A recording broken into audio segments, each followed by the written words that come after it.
Welcome to today's webinar on the 5 ways to wellbeing. This session will focus on what wellbeing is and how it can support your child to achieve positive wellbeing. With that being said, what actually is wellbeing? Well, according to the NHS, wellbeing is not just the absence of ill health, it includes the way that people feel about themselves and their lives. In the absence of a singular definition, it is generally thought to be made up of things like the experience of positive emotions, people's perceptions that the things they do in their lives are meaningful and worthwhile, and life satisfaction.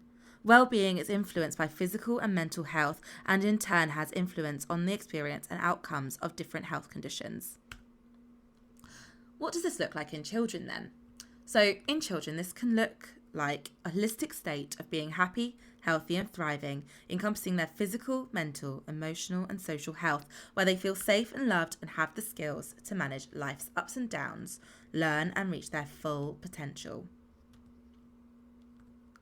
So how can we support well-being in children? Well, here we have the 5 ways to well-being, which is connect, be active, take notice, keep learning and give. And we are going to look at these in detail now. Connect is our first way to well-being. This is all about building relationships with other people. It's really important because it can help your child really feel valued and feel connected. Look at what your child's relationships are already like with both children and adults.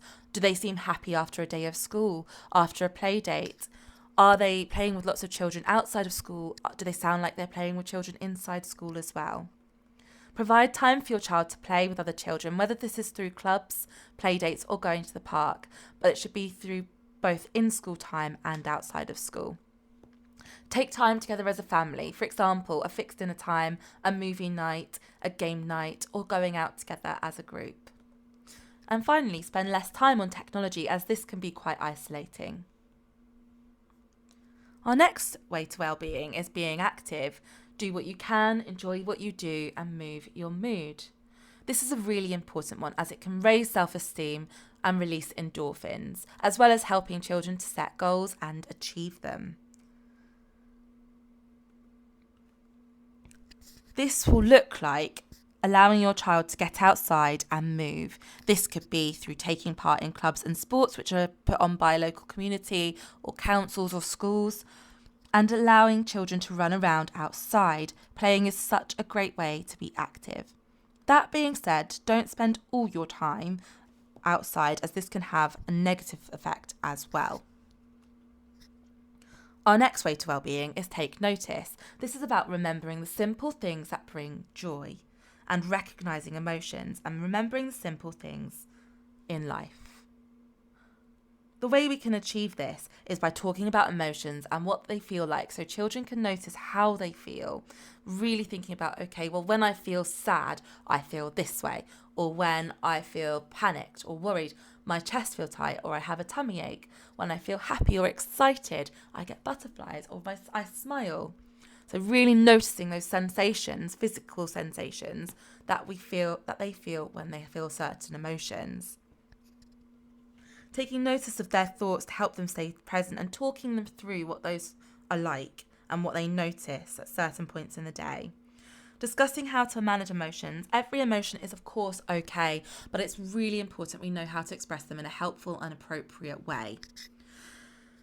You can support children to take notice of these emotions by doing things like mindfulness, colouring or drawing, spending time in nature in your local area, taking photos and doing art projects to create a seasonal photo diary, for example. Spending time in the garden and doing gardening projects such as growing herbs.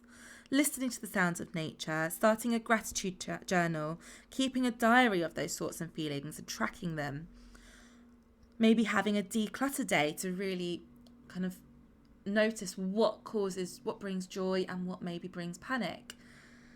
Taking a different route to school each day, or going to the park and really spending time having some fun and noticing what those feelings are like when we're having fun and what that looks like. Our next way to well-being is to keep learning, embracing those new experiences, seeing opportunities and surprising ourselves. Now, learning new skills can help boost self-confidence and raise self-esteem. It can really help children to build a sense of purpose, and it helps build those connections. Now, children, of course, learn all day in school, but there are many different ways that learning can take place, such as learning to cook something with a grown-up, helping at dinner time, taking on responsibilities in the home and in school. We already do class jobs in each class. However, at home, these could look like shutting the curtains at night time, doing the dusting, helping to load the dishwasher or with washing up. So really thinking about how your child can be a valued member of the home with what their responsibilities are.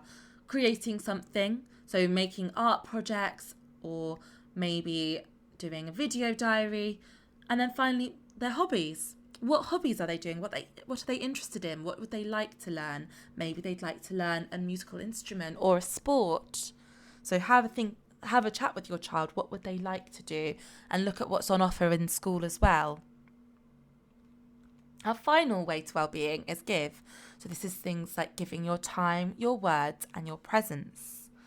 Research suggests that actually acts of giving and kindness can help improve mental well-being by creating positive feelings and a sense of reward, giving a sense of purpose and self-worth, and helping build connections with other people. And actually, if we think back to our first slide, our NHS definition, it's well-being comes down to feeling that life is meaningful and worthwhile, and that we help other people and make other people feel valued as well.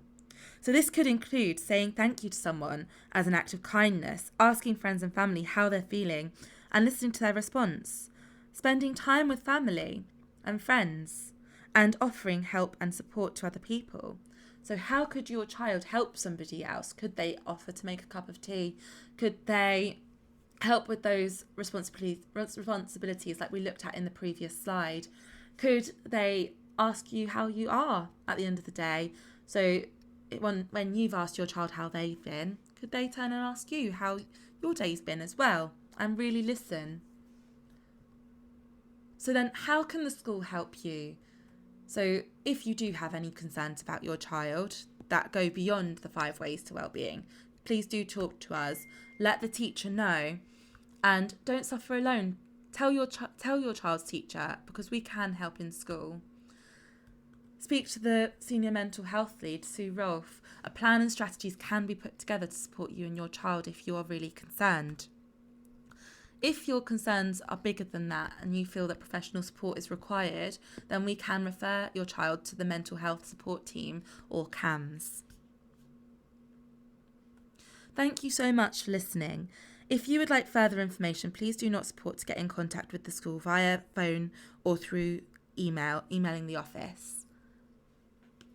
Thank you very much.